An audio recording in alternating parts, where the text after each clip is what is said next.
So if you're sitting at your desk at work and you're dreaming about starting your own business, but you have no idea where to start or what to do or what steps to take, then I want you to watch this video, because by the end of it, you are going to have step by step exactly what you need to do to take your business from an idea in your head to actually making you money.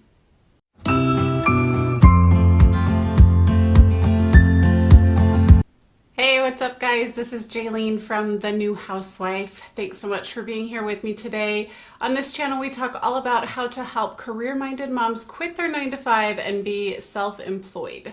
So if that sounds interesting to you, something like you want to be a part of, go ahead and hit the subscribe button and like this video with a big thumbs up, and I will show up here with you each Tuesday for a new episode. So at The New Housewife, I talk all about how to help moms quit their 9-to-5 and become self-employed. And self-employed is kind of this big, broad topic. And I really like to focus in on blogging as a business and freelancing as a business. And freelancing can be a whole number of things. And I've done a couple of videos that actually give you a big list of different things that you can do as a freelancer to make a full-time income and still support your family. I will link those videos in the description of this video for you. So freelancing and blogging as a business, the steps that you take to start all of those, all freelancing types and blogging as a business, are basically the same. And so these steps that I'm going to give you today will help you start a blog that you want to monetize into a business. They will also help you start a freelance business, no matter which one it is that you want to pick up and start doing. Now, if you want to start an e-commerce business or something along those lines, that's not totally my expertise. These tips will probably help. I haven't ever started an e-commerce business. My husband has built a million e-commerce websites, but as far as starting the actual business, we've never done that. But these steps are, if you're looking to be a freelancer or you want to start a business as a monetized blogger, these steps are going to help you to a T. Okay, so the first thing that you need to do is you need to decide on your niche. And some people pronounce it niche, potato. Basically what you're looking for is who is the audience that you are going to help. And my mentor and friend, Sunny Lenarduzzi, she will say niche down to blow up. So that's something that kind of sticks in my head. Taking B School with Marie Forleo, that was also a huge recommendation of hers, was to niche down as much as you can into an audience that is very, very specific. So much so that you are thinking in your head about one specific person, whether that person is somebody in your life who represents the audience that you want to help, or it's somebody that you have kind of created in your head, but you have described them in such detail that you can actually visualize them as a person. So for instance, when I first started my business as a virtual assistant, my niche was female healthcare practitioners who did telemedicine. So I only reached out to women who had a clinic who did telemedicine. These were mostly functional medicine and naturopaths, also health coaches, but they were all women and they all did telemedicine. They didn't have a physical practice where they saw patients face to face. So that was my niche. I could have even niched down even further to only help women who helped hormone imbalance patients or something along those lines. But I found that my niche was small enough that I kind of became the go-to person within that network to have a full-time virtual assisting business. I got a lot of referrals and I built my business out so that all of my clients were female healthcare practitioners who did telemedicine. For The New Housewife, my niche is career-minded moms who want to quit their 9-to-5 and be self-employed doing blogging as a business or freelancing. So that's a very specific niche. Also, I don't necessarily target stay-at-home moms who want to start a side hustle or who want to be a virtual employee for a company or something along those lines. I really try to focus on career-minded moms who are wanting to leave their 9 to 5, leave their career, and start their own business. And my avatar, so the person who represents the audience, the niche that I am trying to target with my business, is actually my sister, who happens to be in her late 30s, early 40s. She has 3 kids. She has a career. She went to college. She has a career. She's not 100% satisfied with her career. And honestly, I would be my own avatar also, which is totally fine, because I got to a point in my career where I was not 100% happy with the work that I was doing and the direction that my career was going in, and I wanted a lot more freedom in my finances and in my day-to-day, in my schedule, and the work that I was doing and who I was working for. So I am my own avatar, which is totally fine too. When I'm writing my emails and creating my content, I'm usually thinking about my sister, just because it's so much easier to think about her and I having a conversation than talking to myself.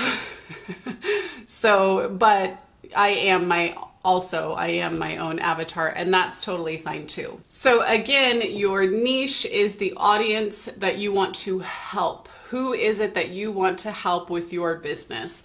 And niche down to blow up. So find that little pocket of people that are your people who will 100% resonate with what you do, because you communicate all of your content specifically to them. And the next step is to decide how you help your audience. So what are your services? What kind of business are you looking to start? As a freelancer, do you want to be a freelance writer? Do you want to be a freelance virtual assistant?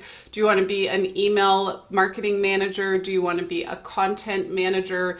Do you want to be a social media manager? I mean, the list goes on. And like I said, check out those other 2 videos that I did where I give you a whole list of ideas for your freelance business.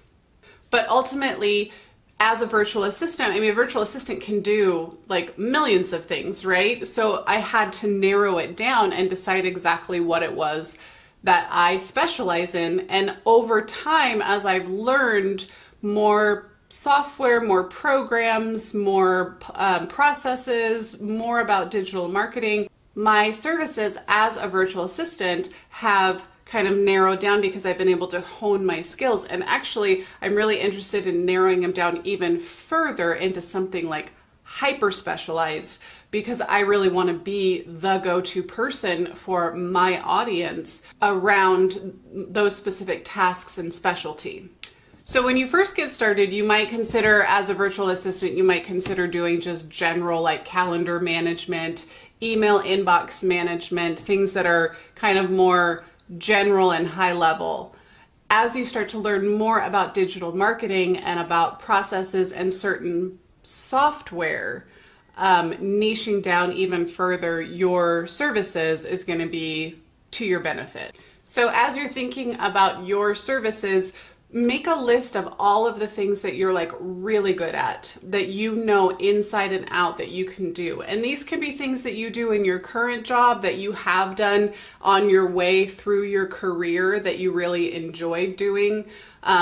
Just things that you know inside and out. And then from there, you're going to want to cross off the things that you hate doing, because you don't want to start a business around doing things that you hate. That's the whole reason you're leaving your 9 to 5. You want more freedom. So don't sell things that you don't like. I have a master's in business. I have a big history of accounts payable, accounts receivable, finance. I hate those tasks. I would never put those on my services page for people to hire me to do, because I don't ever want to do them again. So be thinking about, as you look through that list, I'm very good at those tasks. I know how to do them well, but I cross them off because I have no desire to do them whatsoever. So be looking at your list of things that you're good at and cross out the things that you hate doing, that you don't want anything to do with. And from there, you'll start to kind of see a trend where you can group certain services together into little bundles.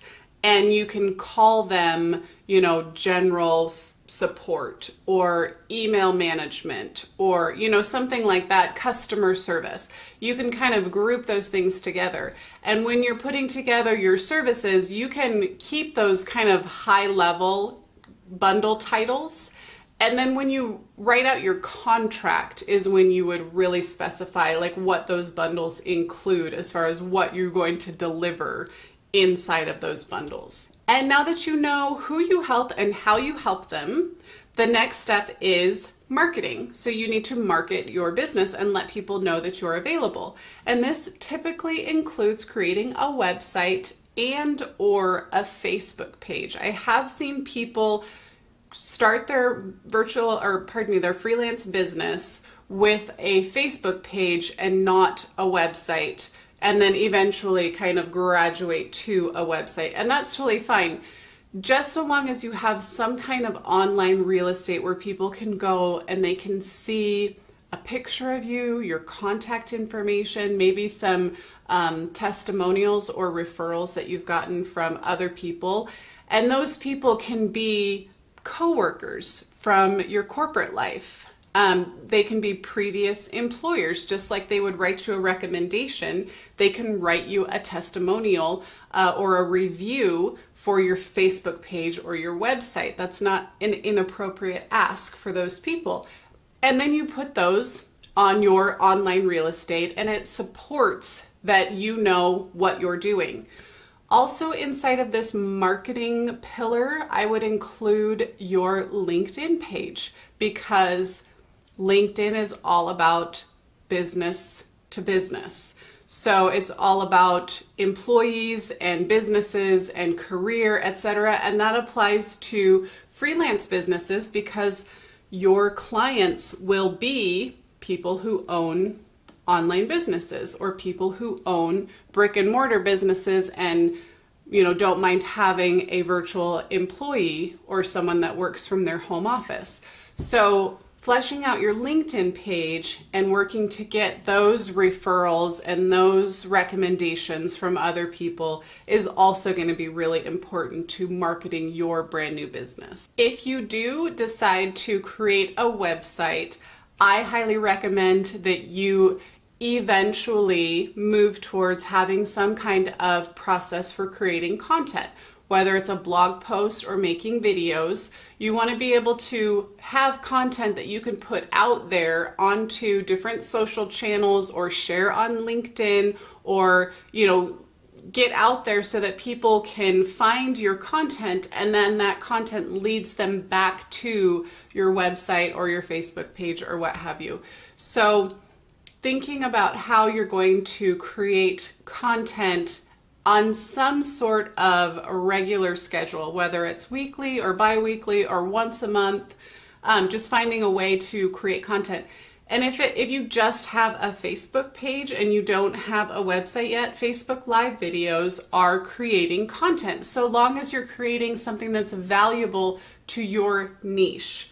So if you are starting a freelance writing business and you want to do freelance writing for sales pages, you want to create videos or Facebook Live videos around the say the framework of a sales page, or you want to do things that are going to be relevant and helpful to your niche, to your audience. And also things that help your niche and your audience realize that you know what you're talking about. And then the last step is your clients. You need to have a way to onboard them. You need to have a contract template or something along those lines. Maybe a document that talks about how I work or what to expect or something like that. That kind of outlines, your preferred form of communication. Is it text? Is it email? Is it Slack? Is it Facebook Messenger? Just like a expectations, how I work, what to expect kind of document. A contract that includes the compensation that you have agreed on, what you're going to deliver, how many hours a week you're going to be working, which hours of the day you are available. So if they send you a Slack message and it's within the window that you've told them that you're available, then you need to reply to it. You know, just that whole client onboarding process, thinking through all of the steps of how that's going to work and what that's going to look like so that you're both on the same page. And that those are the steps that any new business needs to take to start either a freelance business or a blog that they will eventually monetize. Now, obviously, we were talking about marketing and clients and that kind of thing, and that doesn't necessarily apply to a blog. But blogging, you are still going to need to know who your niche is, who your audience is, who you're helping, and how you're helping them. So you may not necessarily start a services page, but you are going to start thinking about, why should they listen to me? What do I have to offer them? How can I educate, inspire, or support my audience? With the internet being so inundated with content, with blogs and even YouTube, 400 hours a minute of video are uploaded onto YouTube. So people are not necessarily interested in vlogging or a day in the life kind of stuff.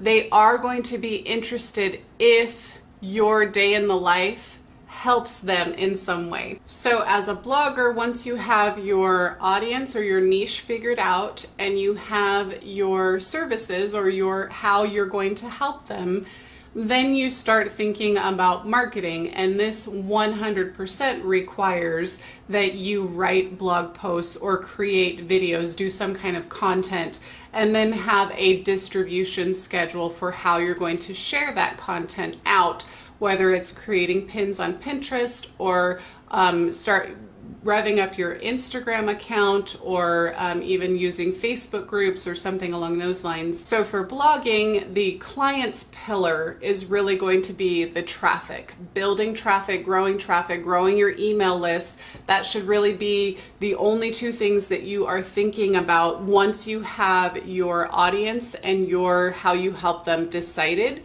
The only things that you should be thinking about for your blog for like a year, honestly, are going to be growing traffic, growing your email list, and that's it. Next level would be monetizing. There's going to be a ton of stuff out there that's going to say, you know, I started making $200 in my first 3 months of blogging or something like that. And that's great, but I'm really trying to give you the steps that you need to take to have a long-term sustainable business that you can grow and build over time to like the grown-up level. Like, you know, you're leaving a career, you've got kids to take care of, you've got a family to support, etc. So you want to be in it for the long haul if you're starting a blog. And the reason that I put both of freelancing and blogging in this video is because so many people will start a freelance business and then they'll start blogging along the side of that, because it does take time to grow your audience and your traffic with a blog. So if you can get out of your 9-to-5, be a freelancer, start making money right away by following these steps along the side, follow these steps to start and grow a blog, then you start to make that passive income, and you know, it just kind of diversifies things for you. So that's why I put the two in the same video. I hope that makes sense for you. All right, we have come to the end of this video. I want to thank you so much for sticking around and listening to everything I had to say today. I know it was a ton of information, but I hope that it helps. I hear from you in the comments. What was your aha moment listening to this video? Did these steps make sense to you? Do you kind of have a roadmap in place, or like a thought that of a plan that you're going to follow for your business? I want to hear about it. Also, I want to make sure that you download the freebie that I have for you. It's called the Online Business Roadmap, and I have linked it in the description of this video. Make sure that you go and download that and look it over. It's going to give you all of the steps that you need from start to finish to start and grow your online business. So it is fantastic. It's a great resource and it's free. So make sure you download it. And I know that it's really going to help you. Don't forget to subscribe to this channel and hit the thumbs up button, and you'll be notified every Tuesday when I put up a new video. If you have any questions at all, please feel free to drop them in the comments or send me an email to jaylene@thenewhousewife.com and I will 100% reply back. I love starting these conversations with you guys, and I will see you around the interwebs.